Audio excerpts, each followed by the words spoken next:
Hello, tasty കിച്ചൻ്റെ പുതിയ വീഡിയോയിലേക്ക് എല്ലാവർക്കും സ്വാഗതം. അപ്പോൾ നമ്മൾ ഇന്ന് ഉണ്ടാക്കാൻ പോകുന്നത് നമ്മളെല്ലാവരുടെയും ഫേവറേറ്റ് ആയിട്ടുള്ളൊരു തേങ്ങാ ചമ്മന്തി, അതായത് ഉണക്കമീൻ വെച്ചിട്ടുള്ള തേങ്ങാ ചമ്മന്തിയാണ് നമ്മളിന്ന് ഉണ്ടാക്കാൻ പോകുന്നത്. അപ്പം എന്താ പറയുക, നല്ല ടേസ്റ്റി ആയിട്ടുള്ളതാണ്. അപ്പോൾ നിങ്ങൾക്ക് എൻ്റെ ഈ ചാനൽ, അതായത് എൻ്റെ വീഡിയോസ് കാര്യങ്ങളൊക്കെ ഇഷ്ടമായിട്ടുണ്ടെന്നുണ്ടെങ്കിൽ ഉറപ്പായിട്ടും നിങ്ങൾ ലൈക്ക് ചെയ്യണം, അതേപോലെ തന്നെ സബ്സ്ക്രൈബ് ചെയ്ത് സപ്പോർട്ട് ചെയ്യണം. പിന്നെ അതേപോലെ ബെൽ ബട്ടൺ ഓൾ എന്ന് എനേബിൾ ചെയ്താൽ മാത്രമേ ഞാനിടുന്ന വീഡിയോസ് നിങ്ങൾക്ക് നോട്ടിഫിക്കേഷനായിട്ട് ലഭിക്കുകയുള്ളൂ. അപ്പോൾ നമുക്ക് വീഡിയോയിലേക്ക് പോകാം. നമ്മളിവിടെ ഉണ്ടാക്കാൻ പോകുന്നത് നല്ലൊരു ഉണക്കമീൻ ചമ്മന്തി, തേങ്ങയിട്ടിട്ടുള്ള ചമ്മന്തി. നമുക്ക് ഈ ഒരു ചമ്മന്തി മാത്രം മതി ചോറ് നമുക്ക് കഴിക്കാനായിട്ട്. നമ്മൾ ചോറ് കഴിക്കുന്നത് അറിയേയില്ല, അത്രയ്ക്കധികം നമ്മൾ കഴിക്കുക. അത്ര നല്ല ടേസ്റ്റ് ആയിട്ടുള്ളൊരു ചമ്മന്തിയാണ്. അപ്പോൾ ഞാനിവിടെ മുള്ള കുറവുള്ള ഏത് മീൻ വേണമെങ്കിലും എടുക്കപ്പോൾ കൂടെ ഇത് സ്രാവാണ്. അപ്പോൾ ഞാൻ നന്നായിട്ട് കഴുകി വൃത്തിയാക്കി തലേന്ന് വെള്ളത്തിലിട്ട് ഉപ്പൊക്കെ ഇതാക്കിയതാണ്. അപ്പോൾ ഇതിലേക്ക് നമുക്ക് ആവശ്യത്തിന് ഒരു ടീസ്പൂൺ മുളക് പൊടി ഇട്ട് നമുക്ക് ഇതൊന്ന് ഫ്രൈ ചെയ്തെടുക്കാം. അപ്പോൾ നമ്മളിതേ മീൻ നന്നായിട്ട് മുളക് പൊടി പുരട്ടി വെച്ചിട്ടുണ്ട്. നമുക്കൊരു 5-10 മിനിറ്റ് കഴിഞ്ഞിട്ട് ഫ്രൈ ചെയ്തെടുക്കാം. അതിനുശേഷം ഒരു പാത്രം അടുപ്പത്ത് വെച്ചിട്ട് നമുക്ക് എണ്ണ ഒഴിച്ചു കൊടുക്കാം.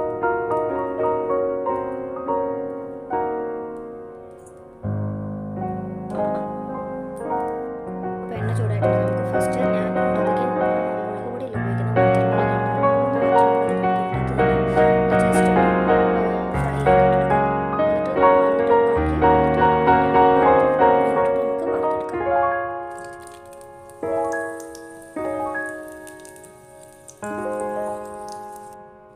അപ്പോൾ നമുക്കിതിലേക്ക് ഓരോരോ മീനിട്ട് കൊടുത്ത്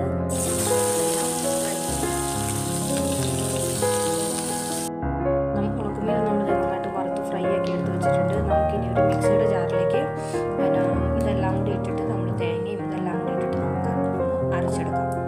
അതിന് വേണ്ടിയിട്ട് നമുക്കൊരു മിക്സിയുടെ ജാർ എടുക്കാം. ഇതിനകത്ത് നമ്മൾ നേരത്തെ മൂപ്പിച്ച് വെച്ച മുളക് ഞാൻ ഇട്ടിട്ടുണ്ട്. അതേപോലെ ഒരു ചെറിയൊരു കഷ്ണം ഇഞ്ചി, അതേപോലെ ഒരു സവോളയുടെ പകുതി. നമുക്കിവിടെ ചെറിയുള്ളി കിട്ടില്ല, ചെറിയുള്ളി കിട്ടുവാണെങ്കിൽ അതൊരു 5-6 ഇട്ടാൽ മതി. നമുക്കൊരു സവോള ഇവിടെ കിട്ടില്ല, അപ്പോൾ ഒരു സവോളയുടെ പകുതി നമ്മൾ ഇട്ടിട്ടുണ്ട്. അതേപോലെ ഒരു അരമുറി തേങ്ങ ചെറിയതും കൂടി ഇട്ട് കൊടുത്ത് നമുക്കിത് നന്നായിട്ടൊന്ന് ഉണക്കമീനും കൂടി ഇട്ടിട്ട് നമുക്ക് നന്നായിട്ടൊന്ന് അരച്ചെടുക്കാം. അപ്പോൾ നമ്മുടെ ചമ്മന്തി നന്നായിട്ട് എല്ലാം നന്നായിട്ട് അരച്ച് ഇതാക്കി വന്നിട്ടുണ്ട്. നമുക്കൊരു പാത്രത്തിലേക്ക് മാറ്റി വയ്ക്കാം. നമ്മുടെ ചമ്മന്തി നല്ല അടിപൊളിയായിട്ട് റെഡി ആയിട്ടുണ്ട്. ഞാൻ നന്നായിട്ട് അതിങ്ങനെ ഉരുട്ടി ഉണ്ടപോലെ ആക്കിയിട്ടുണ്ട്.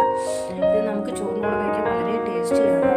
അപ്പം എല്ലാവർക്കും ഇത് ഇഷ്ടപ്പെട്ടു എന്ന് ഞാൻ വിചാരിക്കുന്നു. ഇഷ്ടപ്പെട്ടെങ്കിൽ നിങ്ങൾ ഇത് ട്രൈ ചെയ്യുന്നവർ ഉറപ്പായിട്ടും നിങ്ങളുടെ ഫീഡ്ബാക്ക് എന്നെ അറിയിക്കുക. പിന്നെ അതേപോലെ തന്നെ നിങ്ങൾക്ക് നിങ്ങളുടെ ഫ്രണ്ട്സിനും റിലേറ്റീവ്സിനും ഒക്കെ ഈ വീഡിയോ ഒന്ന് ഷെയർ ചെയ്ത് കൊടുക്കുക. ഇഷ്ടമായെങ്കിൽ അതേപോലെ തന്നെ ടേസ്റ്റി കിച്ചൺ എന്ന് പറഞ്ഞ ചാനൽ നിങ്ങളെല്ലാവരും ഒന്ന് സബ്സ്ക്രൈബ് ചെയ്ത് സപ്പോർട്ട് ചെയ്യുക. മറ്റൊരു വീഡിയോയുമായിട്ട് നമുക്ക് നാളെ കാണാം. Okay, by.